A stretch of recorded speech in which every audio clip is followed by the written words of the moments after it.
What's going on, y'all? Welcome back. It's that time of the year again. NBA Finals season. This is where we get the most watchers of the NBA. You turn on the television the most during the NBA Finals. People that are casual fans, people that don't pay that much attention to basketball.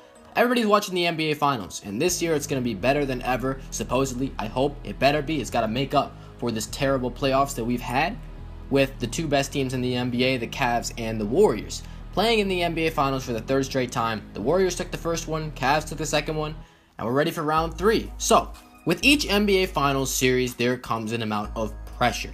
Obviously, we have the 3-1 memes to show for Golden State choking a 3-1 lead in the NBA Finals last year, something that had never been done in the history of the NBA Finals.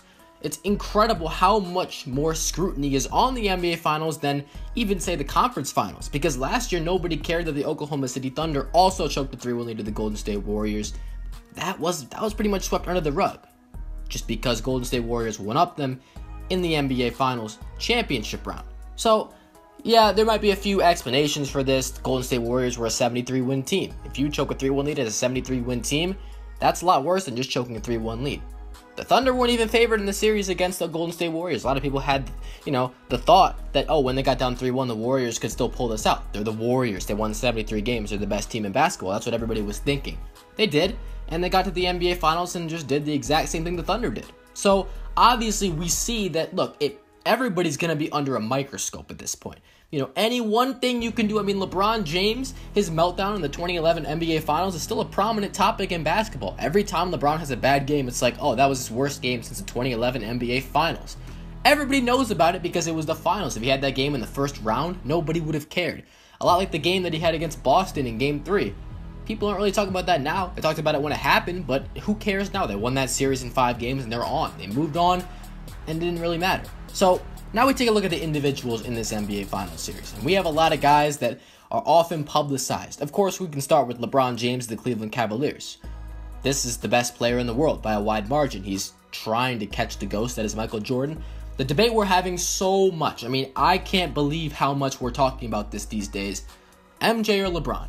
That's everybody's saying that. Everybody's assuming that LeBron James is the second best player at this point, or the best player at this point, and everybody's arguing whether he has surpassed Michael Jordan, who is, the consensus greatest player of all time, according to some people, and then LeBron James, there's some people that are saying that he's surpassed Michael Jordan. You won't find a lot of people that don't have one of these two players as their number one player ever. It's very, very rare. Have you ever talked to someone who was saying Kareem was the GOAT, or Kobe's the GOAT, or Shaq? I've actually have a book. Somebody wrote a book of the top 50 players of all time. It was made in 2004, so LeBron, it was before his time. They had Shaq as the number 1 player, Wilt as number 2, and my MJ as number 3, which is very interesting to me because it's not a common opinion. Your book probably won't sell as well if you have MJ at number 1 in a really predictable list, just because of the fact that everybody knows that MJ is going to be number 1. But when you mix up, you throw Shaq in there, it's a whole different story, and that's not why I have the book. It was a gift. But either way, it was a more interesting read because of that. I want to know, what is this guy thinking? Why does he think that Shaq is the greatest player of all time? And I read that, and it was pretty well written. I still don't agree with that, but I respect that opinion. Now, back to the topic. LeBron James is competing for this title, this greatest player of all time title, and as much as he may tell you that, he doesn't care, that he's not thinking about it, that he's just thinking about the games at a time, we all know what's going through his mind. We all know that he's going to be motivated, so motivated to take down this Golden State Warriors team once again. And the pressure, I don't think, is that much on LeBron James because a lot of people don't have the Cavs winning. In Vegas, the Warriors are a huge, heavy favorite, and you really can't trust the Vegas odds because they've been sleeping on the Cavs all throughout the season, the postseason, that is. And look what happened. The Cavs went 12-1 in the NBA playoffs leading up to that. So that doesn't really show anything. We all know this is going to be a competitive series. There isn't going to be a sweep unless LBJ gets injured. And we can guarantee that. This Cavs team, they're going to take at least 2 games. I have them taking 2 games, and I really wouldn't be surprised if they win this series in 7 games. I really wouldn't. I think what I said was my first guess is Warriors in 6, but my second guess, if that doesn't work, if the Warriors lose game 6, I got Cavs in 7. That's what I'm thinking is going to happen, but overall I said Warriors in 6. LeBron James doesn't have the most pressure on him just because of the fact that he's going up against this huge super team with a 73-win roster, adding Kevin Durant. That team is supposed to shred everybody. They're the heavy favorites. By Vegas odds, they're not the heavy favorites. In general, they're favorites, but I wouldn't call them heavy favorites.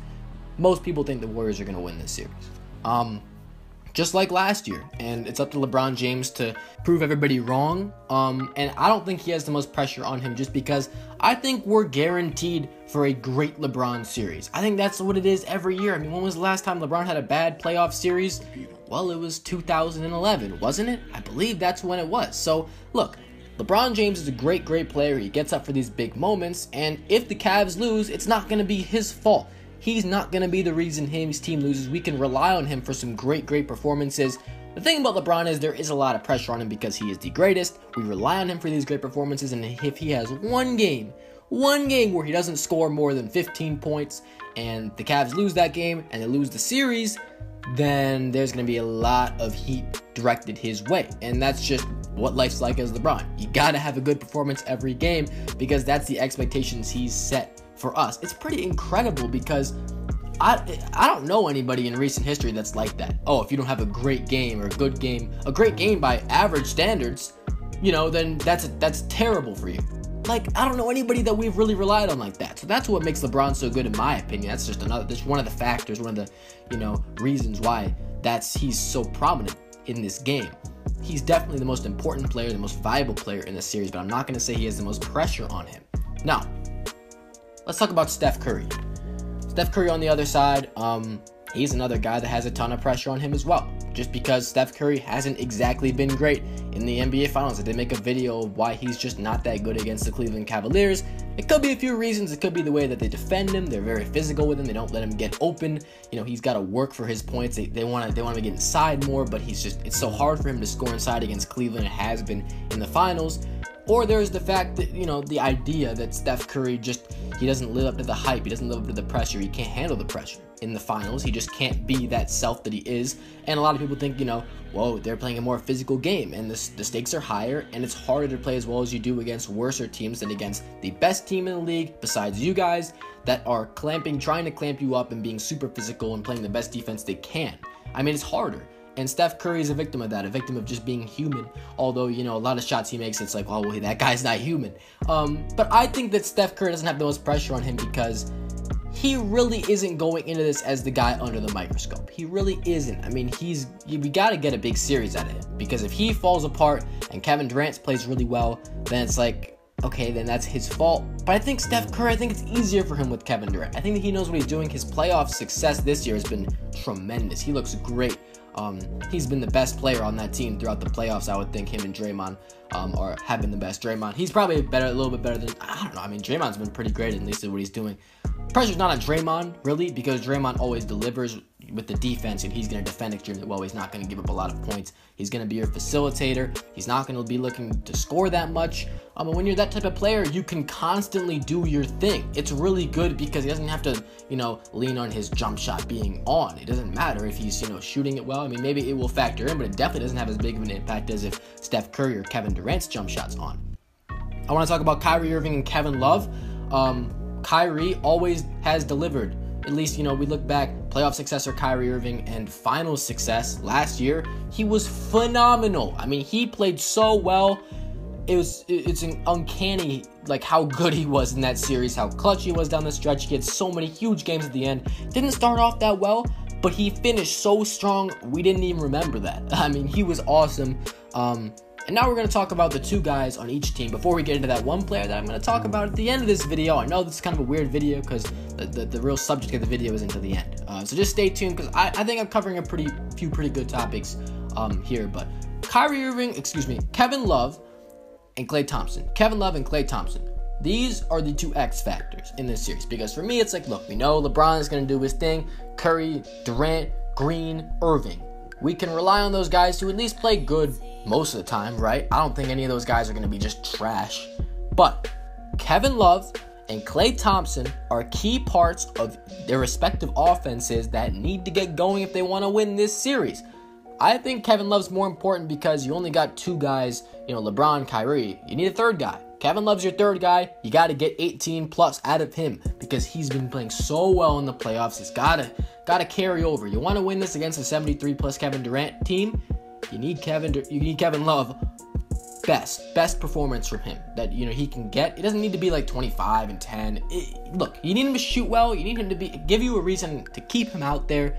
he's been playing really well this postseason. There's no reason for him to let it up, but he just wasn't that good last year in the finals, really at all. It wasn't really even a factor. So they need him to, bring it, make a difference, as opposed to the one that he did last year. Now, Klay Thompson, on the other hand, this guy, we've seen great performances in the finals and the playoffs from him. He's been great, except this year. Okay, so he's had some really good years, really good season this year. But in the playoffs, he's fallen off. Okay, he's not shooting well at all. He's not scoring well. He's not really doing a whole lot in their offense. He's really just being used as a defensive player at this point because his shot's just not falling. And they need that to fall because that's another area of their game that they rely on. They give him 14 plus, 15 plus shots a game to hit those threes, hit those mid-range shots.